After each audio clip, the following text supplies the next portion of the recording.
In this video, we're going to create a ring out of this solid chunk of Bello Opal. This is a really nice like purple and blue color, and the opalescence is more of like a blue and green, and that really ties together nicely. But what we're going to do is cut down from the top of this piece of opal, and when we do that, the face of the ring will actually be made from this column structure you can see in the side here. And that's going to give a pretty crazy vibrant look whenever we actually get it polished up. And I just wet it so that you'll get that look of what the final polish will actually look like, just for a little reference there. To cut the opal, we're going to use two different diamond drill bits, one for the outside circumference and one for the inside circumference. To take pressure off the piece while I'm drilling, I use popsicle sticks on the side and bottom. So I just was thinking about this for a long time, whether or not to do the outside circumference or the inside first, and I decided on the inside because if I did the outside, I'd have to open the vise up and take out the extra opal and then reset it on that small circle that I cut. I think this is just going to make it a lot simpler and faster because, as you can tell, drilling this is a slow process of a low RPM drill and applying water to clear it out and keep it cool.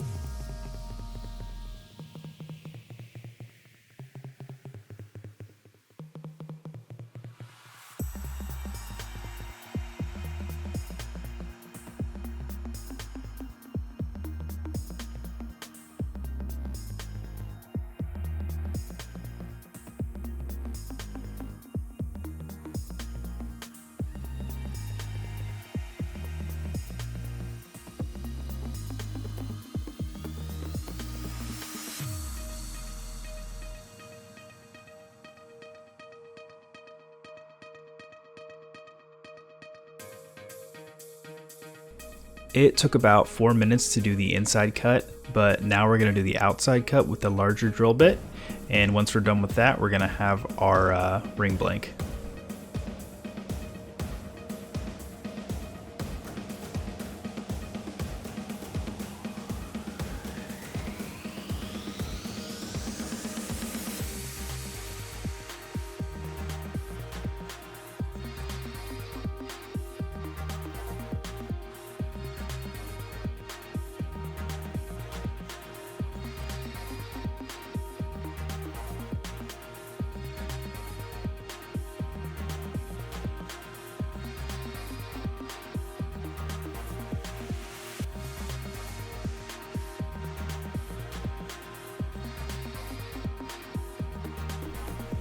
Now that the ring blank is done, we can go ahead and sand it up and get a uniform shape here.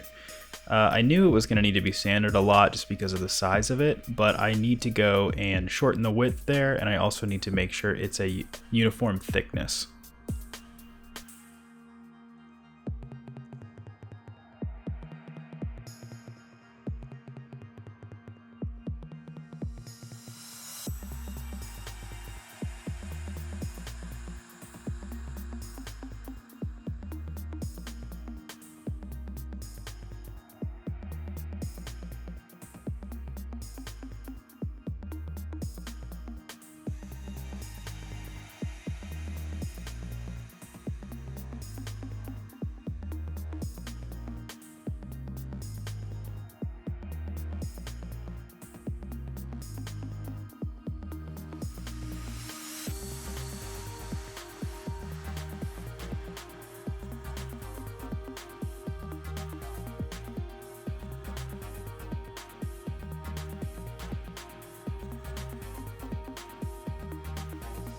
Now that we've sanded to a good shape, we're ready to turn it on the lathe.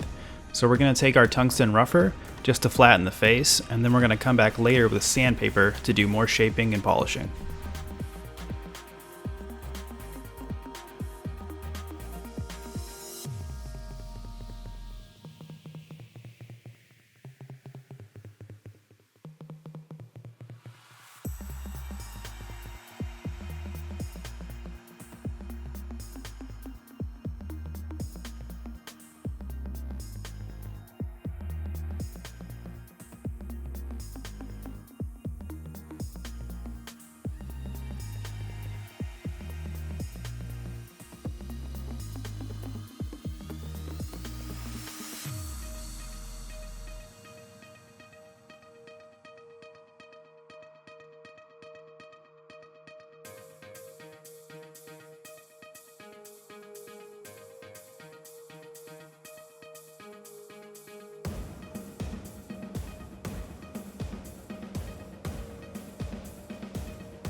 We've made progress on the ring, but this ceramic dulls the tungsten very quickly, so we have to take a break to sharpen it on a diamond lap.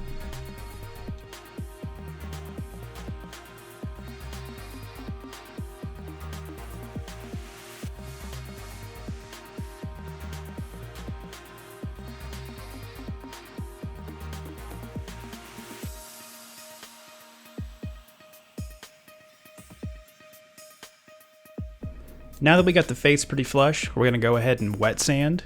We're going to do about 10 different grits of sandpaper from 100 up to 14,000 so that we get a nice polish on this.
"20 minutes later, the outside of the ring is totally done, so we can take it off of this mandrel and do the inside.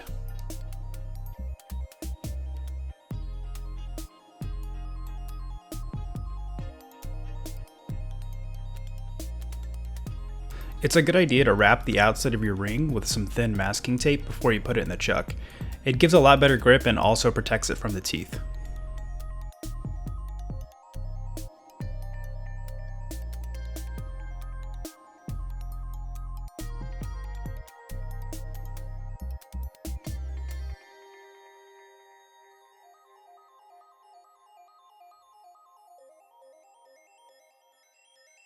We're going to start by sanding the sides of the ring with the goal of creating a bevel that feeds to the inside. And we're going to do this with that same wet sanding process we started on the outside of the band.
We've got a great polish on this side of the band, but we're only halfway done with the inside. So we're going to take it out of the chuck and do the same thing to the other side.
The ring is finally done, so what we're going to do now is take it out of the chuck and give it a quick cleaning so we can see how well it shines. I've wanted to try to make a ring out of a solid piece of opal for a pretty long time now, but I was always hesitant because I was worried about how fragile it'd be, but I was actually really surprised at how this stuff stood up to how much stress I put on it. The green, purple, and blue on this thing are totally mesmerizing, and I was actually really satisfied with the way it came out with the feel on your finger. It's comfortable, it's actually not too wide. I was worried it was going to be a little too wide, but it looks even better when you take it outside and put it in direct sunlight. So I'm going to be giving this ring away, and if you want it, all you have to do is leave a comment on this video, and if you like the video, please like, please subscribe, I really appreciate it. A couple of other things, I'm going to plan on doing these weekly now. I know it's been about 10 months since I put a video out, life is complicated, but I'm going to be doing them weekly now, so I really appreciate you watching.